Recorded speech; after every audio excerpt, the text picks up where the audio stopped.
ખાસ કરીને આજના વિડીયોમાં આપણે પવન, ઠંડી અને માવઠાના વરસાદ વિશેની વાત કરવાની છે, કેમ કે આવનારા દિવસમાં એટલે કે પરમ દિવસેથી રાજ્યના અનેક વિસ્તારોની અંદર માવઠાના ઝાપટા પડવાનું ચાલુ થવાનું છે. સૌપ્રથમ તમને પવનની વાત કરી દઉં. આમ જોવા જઈએ તો અત્યારે પવનની સ્પીડ છે એ નોર્મલ છે.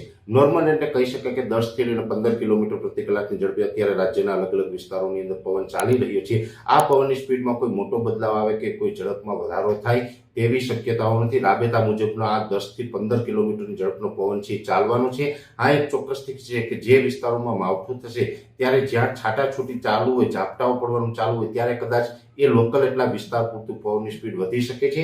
બાકી તમામ વિસ્તારોની અંદર અત્યારે નોર્મલ પવનની સ્પીડ રહેશે અને પવન મુખ્યત્વે છે ઉત્તર અને ઉત્તર પૂર્વના રહેશે. કોઈ વિસ્તારો એવા હશે કે જ્યાં ઉત્તર પશ્ચિમના પવનો જોવા મળી શકે. જ્યાં ઉત્તર પશ્ચિમના પવનો કદાચ જોવા મળશે ત્યાં એ વિસ્તારોની અંદર ઝાકળ વરસાદનું પ્રમાણ જોવા મળી શકે છે. એટલે આવનારા દિવસમાં કહી શકાય કે ડિસેમ્બરનું આ છેલ્લું અઠવાડિયું ચાલુ થયું છે. છેલ્લા અઠવાડિયાની અંદર છૂટાછવાયે અમુક વિસ્તારની અંદર ઝાકળ આવી શકે. દરેક વિસ્તારની અંદર નહીં આવે, પણ અમુક વિસ્તારની અંદર નોર્મલ સામાન્ય ઝાકળનું પ્રમાણ જોવા મળે તેવી શક્યતાઓ છે. અને પવનની સ્પીડ આ નોર્મલ રહેવાની છે. એ સાથે ઠંડીની વાત કરવા જઈએ તો આમ તો ડિસેમ્બર ચાલુ થયો ત્યારથી સારી એવી ઠંડીનો માહોલ આપણે અનુભવી રહ્યા છીએ ને એક પ્રકારે ડિસેમ્બર મહિનામાં જે ઠંડી હોવી જોઈએ એ જ પ્રકારની ઠંડી અત્યારે આપણે જોવા મળી રહી છે. અને અત્યારે જોવા જઈએ તો ઠંડી છે એ ફરીથી પાછોમાં વધારો પણ થયો છે. વચમાં ગયા 3-4 દિવસ માઇનોર 1 થી 1.5 ડિગ્રીનો આપણે થોડો ફાયદો થયો હતો.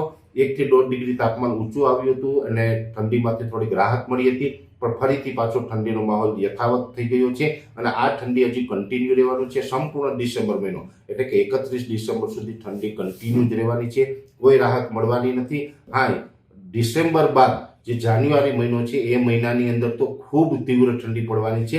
જે આપણે કોલ્ડ વેવના રાઉન્ડની વાત કરતા હોય, અત્યાર સુધી આપણે જોયું એ નોર્મલ ડિસેમ્બરની ઠંડી જોઈ છે. હજુ કોઈ સારો કોલ્ડ વેવનો રાઉન્ડ આપણે જોવા મળ્યો નથી. પણ આવનારા સમયની અંદર એટલે કે જાન્યુઆરી મહિનાની અંદર કોલ્ડ વેવના રાઉન્ડો જોવા મળે તેવી પણ શક્યતાઓ છે. એટલે જાન્યુઆરી મહિનાના જે શરૂઆતના 15 દિવસ હશે, 1 થી 15 જાન્યુઆરીનું સેશન, તેમાં તીવ્ર ઠંડીનો આપણે અનુભવ કરવાનો છે અને તમામ રેકોર્ડો તોડી નાખીને એ ટાઈપની ઠંડી છે હવે આપણે જાન્યુઆરી મહિનામાં જોવા મળશે. જો કે એ વિશેની આપણે આગળ વાત કરશું. અત્યારે વાત કરવાની છે માવઠાના વરસાદ વિશેની. આમ જોવા જઈએ તો ઘણા સમયથી અમે આપને એક આગોતરું અનુમાન આપતા હતા કે ડિસેમ્બરના છેલ્લા અઠવાડિયામાં માવઠું થવાનું છે. આજે એ સમય આવીને ઉભો રહ્યો છે અને હવે આપણે જે માવઠું થવાનું છે, કયા વિસ્તારમાં માવઠું થવાનું છે એની ચોક્કસથી માહિતી આપવાની છે. પણ સૌપ્રથમ તો હું આપને એ જણાવી દઉં કે અત્યારે જે આ માવઠું થવાનું છે એનું 2 કારણ છે. બે કારણની અંદર એક તો જે આપણે દક્ષિણ ભારતો ઉપર અત્યારે જે વરસાદી સિસ્ટમો પસાર થઈ રહી છે, ત્યાં ઈશાનનું ચોમાસું ચાલુ છે. ત્યાં અત્યારે બંગાળની ખાડીમાંથી એક મજબૂત વરસાદી સિસ્ટમ બની અને ધીમે ધીમે ઉત્તર પશ્ચિમ તરફ આગળ વધી રહી છે. એટલે લગભગ આવનારા 24 કલાકની અંદર એટલે કે 25 તારીખે સાંજ સુધીમાં, આવતીકાલે 24 તારીખ હતો તો 25 તારીખે સાંજ સુધીમાં એ વરસાદી સિસ્ટમ છે એ આંધ્રપ્રદેશ અને તમિલનાડુના ભાગોને કવર કરી અને ઉત્તર પશ્ચિમ તરફ ગતિ કરવા માટે આગળ નીકળી જશે. અત્યારે એ સિસ્ટમ છે હજુ પણ બંગાળની ખાડી તરફ છે, જમીન ઉપર આવી નથી, પણ આવનારા 24 થી 36 કલાકમાં જમીન ઉપર પણ આવી જશે અને આંધ્રપ્રદેશ અને તમિલનાડુના ભાગો ઉપર થઈ અને ધીમે ધીમે આગળ વધશે. એ સાથે અત્યારે ઉત્તર ભારતમાંથી જે WD એટલે કે વેસ્ટર્ન ડિસ્ટર્બન્સ પસાર થઈ રહ્યા છે એની પણ એક અસર છે, જેને કારણે ગુજરાત સુધી મજબૂત ભેજ પહોંચી રહ્યો છે. આ તમામ પરિબળોને કારણે રાજસ્થાનના મધ્ય ઉત્તર ભાગો ઉપર એક સાયક્લોનિક સર્ક્યુલેશન બની રહ્યું છે અને આ સાયક્લોનિક સર્ક્યુલેશન પર લગભગ આવનારા 24 થી 36 કલાકની અંદર તૈયાર થઈ જશે અને આ તમામ પરિબળોને કારણે રાજ્યની અંદર વરસાદની શક્યતાઓ છે. જ્યાં ગુજરાતના મોટા ભાગના વિસ્તારોને આવરી લેશે અને રાજ્યની અંદર એક માવઠાનો વરસાદ પડે તેવી શક્યતાઓ છે. જોકે આપણું કમનસીબ કહેવાય કે શિયાળે માવઠું થાય. આ માવઠાને કારણે ખેડૂતોને અનેક પ્રકારની નુકસાની જઈ શકે છે. પહેલા તો આપણે એ સમજી લઈએ કે કયા વિસ્તારોમાં માવઠું થવાની શક્યતાઓ છે. પહેલા તો જે દક્ષિણ ગુજરાતના અમુક ભાગો, મધ્યપ્રદેશ બોર્ડર લાગુ વિસ્તારો અને ઉત્તર ગુજરાતના ભાગોની અંદર માવઠાની શક્યતા વધારે છે ને ત્યાં થોડીક તીવ્રતા પણ વધારે રહી શકે છે. તીવ્રતા વધારે એટલે આમાં કોઈ 1.5 ઇંચ કે 3 ઇંચ જેવા વરસાદો ન થાય, પણ જે માવઠામાં તો આપણે કહી શકાય કે 5 ઇંચ કે અડધો ઇંચ થઈએ ને તો પણ આપણે ઘણું બધું નુકસાન થતું હોય છે. એ જ પ્રકારના વરસાદો થવાના છે. જે ઉત્તર ગુજરાતના 4 જિલ્લા છે, સાબરકાંઠા, બનાસકાંઠા, પાટણ અને મહેસાણા, ચારેય જિલ્લાની અંદર માવઠાના ઝાપટા પડે તેવી શક્યતાઓ છે. ખાસ કરીને મધ્યપ્રદેશ અને જે પાકિસ્તાન બોર્ડર લાગુ વિસ્તારો છે તેમાં માવઠાની તીવ્રતા થોડીક વધારે જોવા મળશે.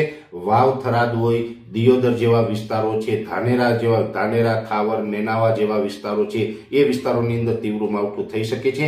એ સાથે જોવા જઈએ તો પાંથાવાડા છે અથવા તો જે ઇકબાલગઢ છે, અમીરગઢ છે, ઈડર વડાલી જેવા વિસ્તારો છે, આ તમામ વિસ્તારોમાં પણ તીવ્ર માવઠું જોવા મળે તેવી શક્યતાઓ માની રહ્યા છે. એટલે ઉત્તર ગુજરાતના જે રાજસ્થાન પાકિસ્તાન બોર્ડર લાગુ વિસ્તારમાં પણ તીવ્ર માવઠું થશે અને સાબરકાંઠા, બનાસકાંઠા અને પાટણ, મહેસાણાના બીજા વિસ્તારોમાં પણ માવઠું થવાની શક્યતાઓ છે. આ માવઠું છે એ તારીખ 25 થી, એટલે કહી શકાય કે હવે 24 થી 36 કલાકમાં 25 થી લઈ અને 28 તારીખ સુધી આ માવઠાની આપણે અસર જોવા મળી તેવી શક્યતાઓ છે.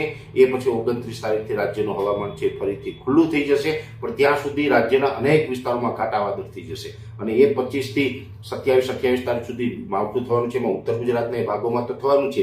એ સાથોસાથ અરવલ્લી, મહીસાગર, દાહોદ, ગોધરા અને છોટાઉદેપુર, આ 5 જિલ્લા છે જેને આપણે મધ્યપ્રદેશ બોર્ડર લાગુ વિસ્તારો કહીએ છીએ. એમાં અરવલ્લી તો રાજસ્થાન તરફ પણ આવે, મધ્યપ્રદેશ તરફ પણ એને ગણી શકાય. એટલે અરવલ્લી, મહીસાગર, છોટાઉદેપુર અને દાહોદ, ગોધરા 5 જિલ્લામાં પણ તીવ્ર માવઠું થાય તેવી શક્યતાઓ છે. અને માવઠું થશે એટલે રાજ્યના જે આપણે જિલ્લાઓ જણાવીએ, જિલ્લાઓમાં સાર્વત્રિક ન થાય પણ એમાં પણ અનેક ગામોની અંદર થાય, અનેક ગામોની અંદર ન થાય, પણ એમાં પણ માવઠાની શક્યતાઓ છે.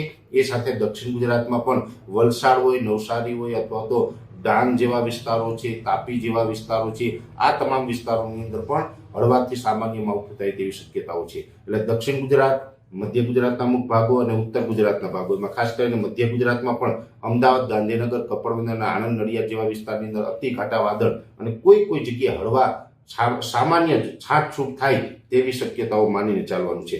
સૌરાષ્ટ્રની અંદર જોવા જઈએ તો સૌરાષ્ટ્રમાં બહુ ખતરો નથી, છતાં પણ સુરેન્દ્રનગરમાં ક્યાંક હળવા છાંટા પડી જશે. એ સાથે બોટાદ, ભાવનગર અને અમરેલીના અમુક વિસ્તારોની અંદર છાંટછૂટ થાય તેવી શક્યતાઓ છે. જોકે અમરેલી, ભાવનગર, બોટાદ અને સુરેન્દ્રનગર આમાં તીવ્ર માવઠાની શક્યતાઓ નથી, પણ ચોક્કસથી એટલું કહી શકાય કે ઝાપટાઓ છે, એકદમ સામાન્ય ઝાપટાઓ છે, પણ એ પડી શકે છે.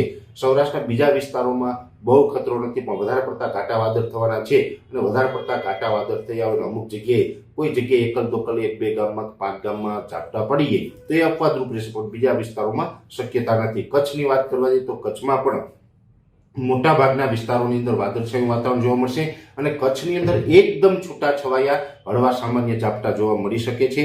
જેમાં ખાસ કરીને બાલાસર આસપાસનો વિસ્તાર છે, ધોળાવીરા આસપાસનો વિસ્તાર છે, એમાં પણ છાંટછૂટ થઈ શકે છે. રાપર તાલુકો એટલે કે વાગડ વિસ્તાર છે, એમાં પણ છાંટછૂટની શક્યતાઓ છે. રાપર તાલુકાની અંદર રામવાવથી લઈને જે રાપર સુધીના વિસ્તારો હોય, આડેસર સુધીના વિસ્તારો હોય છે, એમાં છાંટછૂટની શક્યતાઓ રહેલી છે. એ સાથે જોવા જઈએ તો જે સામખિયાળી આસપાસનો વિસ્તાર હોય, અમે ચિત્રોડની અંદર હમણાં ખેડૂત મિટિંગ કરીને આવ્યા, તેની અંદર વધારે પડતા ઘાટા વાદળ થશે. ચિત્રોડ હોય કે સામખિયાળીમાં બહુ ઝાપટાઓની શક્યતાઓ નથી. એ સાથે નલિયા અને નખત્રાણા આસપાસ પણ વધારે પડતા ઘાટા વાદળ ને કોઈ જગ્યાએ હળવા છાંટછૂટ થઈ શકે છે. બાકી કચ્છ આખું છે એ વાદળોથી ઘેરાયેલું રહેશે. કચ્છમાં સૌરાષ્ટ્રની જેમ બહુ વરસાદની શક્યતાઓ નથી, પણ કોઈ જગ્યાએ છાંટછૂટ થાય, પણ સૌરાષ્ટ્ર કચ્છની અંદર બહુ નુકસાની ભર્યો વરસાદ થાય તેવી અત્યારે શક્યતાઓ દેખાતી નથી. ખાસ કરીને ઓલ ઓવર જોવા જઈએ તો આજે 25 તારીખથી લઈને 28 તારીખ દરમિયાન માવઠું થવાનું છે. રોજે રોજ નહીં ચાલુ હોય, પણ રોજે રોજ અલગ અલગ વિસ્તારોમાં થઈ શકે છે. એકદમ હળવું સામાન્ય માવઠું હશે અને અમુક વિસ્તારની અંદર તીવ્ર માવઠું હશે. જેમાં ફરીથી આપણે જણાવી દો કે દક્ષિણ ગુજરાતના વલસાડ, નવસારી જેવા વિસ્તારો હોય, ડાંગ અને તાપી જેવા વિસ્તારોની અંદર માવઠાની શક્યતાઓ છે.